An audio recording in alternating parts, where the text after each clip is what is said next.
नमस्कार साथियों, जैसा कि आप सभी को पता है हम लोग मनुस्मृति के श्लोक और उसके हिंदी की चर्चा हम लोग कर रहे हैं। तो मनुस्मृति में किस प्रकार से जो उसके श्लोक का वर्णन किया गया है, जो लिखा गया है, इसमें जो शब्द है जो ब्रह्मणवाद या मनुवाद को दर्शाता है, इसमें बहुत ऐसे भी शब्द हैं जो अच्छे भी हैं, लेकिन बहुत ऐसे शब्द हैं जो उल जुलूल है। इसमें अधिकतर तो आपका उल जुलूल ही शब्द है। अब साथियों, आज की वीडियो हम लोग चर्चा करेंगे तो ब्राह्मण जो है किस प्रकार से जो मांस खाता है और मांस खाने के बाद जो भी उसका परिणाम होता है और उसे छुटकारा पाने के लिए किस प्रकार से पूजा पाठ करता है, या भोजन में मांस का ग्रहण कर या मछली का ग्रहण कर किस प्रकार से उस पाप को मिटाता है, इन सभी बातों की चर्चा इस वीडियो में हम लोग करने वाले हैं। साथियों, जो मांस खाता है उसके छोड़ने के उपाय क्या है, यदि मांस खा लिया तो फिर किस प्रकार से अपने ऊपर लगे पाप का नाश करेगा, इन सभी बातों की चर्चा हम लोग इस वीडियो में करने वाले हैं। आपसे एक ही उम्मीद है कि आप वीडियो को पूरा लास्ट तक देखा कीजिए, जिससे आपको बहुत बातें समझ में आएगी। चलिए साथियों, संवत्सर अस्येकमपि चरे कृच्छ छद्रम द्विजोत्मः अज्ञात भुक्त शूद्र्यर्थम ज्ञातस्य तु विशेषतः। साथियों, ब्राह्मण को अज्ञात भक्षण के देशांतर्यर्थ वर्ष में कम से कम एक कृच्छद्र व्रत करना चाहिए, किंतु जिसने जान कर खाया हो उसे विशेष रूप से व्रत करना चाहिए। साथियों, जो भी ब्राह्मण मांस को जानकर खाता है उसे अवश्य जो है व्रत करना चाहिए। यज्ञार्थम ब्राह्मणे वर्धया प्रशस्ता मृग पक्षिणः भृत्यानां चेद वृत्त्यर्थम गस्त्यो हराचर तपुरा। साथियों, ब्राह्मण यज्ञ के नियम अथवा भृत्यों के रक्षार्थ प्रशस्त पक्षियों का वध कर सकते हैं, कारण अगस्त्य मुनि ने पहले ऐसा किया है। साथियों, ब्राह्मण जो है पक्षियों का वध कर सकता है, क्योंकि इसका कारण यह है कि अगस्त्य मुनि जो है इनका वध किया है, इसलिए ब्राह्मण भी इसका वध कर सकता है। बभूहिरम पुरोडाशा भक्ष्यानाम मृग पक्षिणाम पुराणेष्वमपि यज्ञेषु ब्रह्मक्षत्रस्वेषु। साथियों, पहले ऋषियों ने और ब्राह्मण क्षत्रियों ने जो यज्ञ किए उनमें भी भक्ष्य पशु पक्षियों के मांस के पुरोडाश हुए हैं। साथियों, इससे पहले जो भी ऋषि मुनि जो यज्ञ करते थे उसमें साथियों पक्षी का जो है मांस का उसमें भक्षण किया जाता था। पक्षी का है नहीं, पशु का भी भक्षण किया जाता था। अब बताइए, जो यज्ञ करते थे वो तो ब्राह्मण थे, ऋषि, तो इसलिए साथियों उसके देखा देखी में ब्राह्मण भी पशु की भी हत्या करते हैं, पशु के भी मांस खाते हैं, और साथियों उसमें जो है पक्षी की भी भक्षण करता है। यत्किंच्वत् स्नेहशं युक्तं भक्ष्यं भोज्यं गृहीतं तप्तयुर्षिप्त मध्याधम हविशेषम च यद्वेत। साथियों, भक्ष्य मतलब हो गया प्रकवात्र और भोज्य पायशादी पदार्थ जो श्रेष्ठ होवे, वासी होने पर भी घृत दधी आदि से स्निग्ध करके खाने योग्य। साथियों, जो भी आपका भोज्य पदार्थ है जो बायस हो गया है, मतलब जो रात में बनाए हैं, रात का बचा हुआ यदि दिन में फिर सुबह में यदि बच जाती है तो फिर उसे भी आप बासी होने पर भी आप उसको भी घृत और दधी आदि से स्निग्ध करके उसे खा सकते हैं। उसी प्रकार हवि का सोस भी बासी होने पर बिना घृतादि मिलाए खाने योग्य है। साथियों, हवि का जो शेष भी बासी होता है उसे भी आप बिना घी मिलाए योग्य खा सकते हैं। चीर अस्थितमपि त्वादमस्ने हक्तम द्विजाति भी यवगो धूमजम सर्वम पयस्वेव विक्रिया। साथियों, यब गेहूं और खोवे की बनी हुई वस्तुएं तेल घी का संबंध ना हो तो वह मद न हो तो वह बहुत दिनों की बनी हुई होने पर भी खाने योग्य है, यदि बिगड़ी ना हो तब। साथियों, गेहूं हो गया और खोवे मतलब खोआ हो गया से बना हुआ और तेल घी में फ्राई जो वस्तु है, यदि बहुत दिन भी हो गया तो भी यदि वह बिगड़ा नहीं है फिर भी उसे आप खा सकते हैं।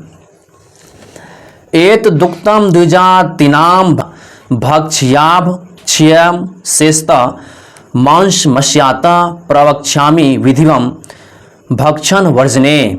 साथियों, यहाँ तक द्विजातियों के भक्ष्याक्षय व संपूर्ण विचार कहा गया है। अब मांस खाने और छोड़ने की विधियां कहता हूँ या विधि कहता हूँ। साथियों, अब जो है द्विजातियों को, द्विजातीय में आपका ब्राह्मण क्षत्रिय वैश्य आ जाता है, उससे अब मांस छोड़ने का विधि बताया गया है।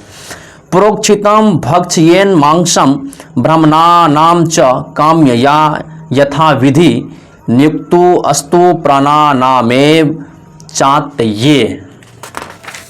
साथियों, मंत्रों से पवित्र किया हुआ मांस खाना चाहिए। ब्राह्मण को जब मांस खाने की इच्छा हो तो वह नियम से एक बार मांस खा सकता है।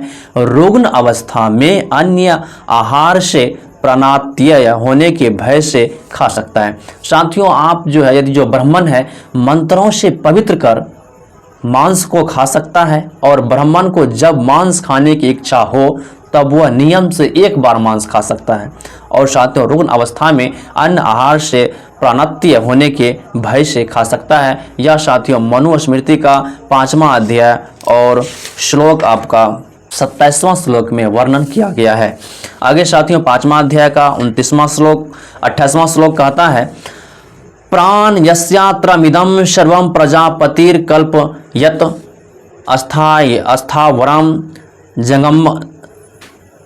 जगम चैव सर्वम प्राणस्य भोजनम। साथियों, ब्रह्मा ने यह सब प्राणी के लिए अन्न कल्पित किया है। अस्थावर मतलब साथियों अन्य फल आदि के बारे में, और जंगम पशु पक्षी आदि सब प्राण के ही भोज्य है। साथियों, जो भी सब प्राणी है वह सब जो है प्राण के जो है भोज्य ही है, उससे आप खा सकते हैं। चरानाम तरम चरा दंष्ट्रीनाम प्य दंष्ट्रीना अस्ताश्व सह अस्तानाम शुरानाम चेव भीभ्रः। साथियों, चारों का अत्र साथियों अचर तृण आदि दाढ़ वालों का जो साथियों व्याघ्र होता है आदि मतलब जो बाघ होता है, बिना दाढ़ के जीव हिरण आदि यथ वालों मनुष्य का, बिना हाथ के जीव मछली आदि और सुरों का अन्न भीरु है। साथियों, जो भी है इसमें जो है आपका जो हाथों वाला मनुष्य का और बिना हाथ के जीव मछली आदि और सुरों का अन्न आपका क्या है, भीरु है। नाताम दुष्यत्यदत्राधान प्राणी नो हन्य हन्यपि धात्रेव सृष्टा हराधाश्च प्राणी नोत्तार एव च। साथियों, खाने वाला जीव प्रतिदिन पचने वाले योग्य प्राणियों को खाकर ही देश भागी नहीं होता, क्योंकि ब्रह्मा ने ही खाद और खादक दोनों का निर्माण किया है। साथियों, यहाँ 5वां अध्याय का श्लोक 30 में लिखा गया है कि खाने वाला जीव प्रतिदिन पचने खाने योग्य प्राणियों को खाकर ही दोष भागी नहीं होता। जो भी पचने वाला है सिर्फ उससे ही खाकर आप दोष भागी नहीं हो सकते हैं, क्योंकि ब्रह्मा ने ही खाद और खादक दोनों का निर्माण किया है। यज्ञाय जगधीर्मास सेत्येष देवो विधि स्मृतः अतोन्यथा प्रवृत्ति अस्तु राक्षसो विधि रुच्यते। साथियों, यज्ञ के निमित्त मांस भक्षण को देवी विधि कही है। साथियों, जो यज्ञ में जो मांस भक्षण होता है, यज्ञ मतलब क्या, जो भी अश्वमेध यज्ञ होता है इस प्रकार का यज्ञ होता है, या जो भी मंदिर में या किसी प्रकार से बलि देता है, वो सब मांस जो है साथियों वह देवी विधि कहलाती है, वह देवों के द्वारा चढ़ाया हुआ है, इसलिए आप उसे खा सकते हैं। इसके विरुद्ध मांस भक्षण की प्रवृत्ति राक्षसी विधि है। इसके विरुद्ध यदि आप काम करते हैं, इसके विरुद्ध यदि आप मांस खाते हैं तो आपका मांस भक्षण जो है राक्षसी विधि कहलाएगा।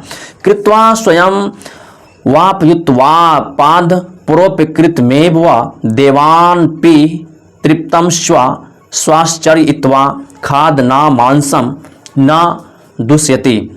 खरीद कर या स्वयं कहीं से लाकर या सौगात की तरह किसी का दिया हुआ मांस देवता और पितरों को अर्पित कर खाए तो खाने वाला दोषी नहीं कहलाता। साथ ही यदि किसी के द्वारा दिया हुआ मांस हो, यदि आप खरीद के लाते हैं, लाने के बाद यदि आप उसे देवता पितर को चढ़ा देते हैं तो फिर आप दोषी नहीं हैं। नधाद विधि नाम मांसम विधि ज्ञो नापदी द्विज जगधवा हरिविधिना मांसम प्रेत्य तेर्ध तेष वशा।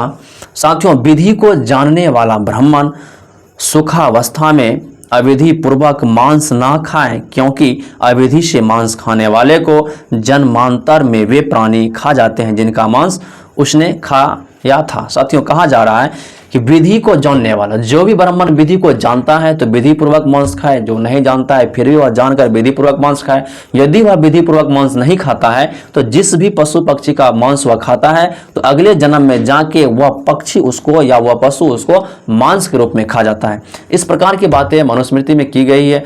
तो वीडियो अधिक लंबी हो चुकी होगी, इसलिए साथियों नेक्स्ट वीडियो में हम लोग आगे का श्लोक देखेंगे। मिलते हैं फिर नेक्स्ट वीडियो में। जय भीम, जय संविधान, नमो बुद्धाय, जय हिंद, जय मूल निवासी।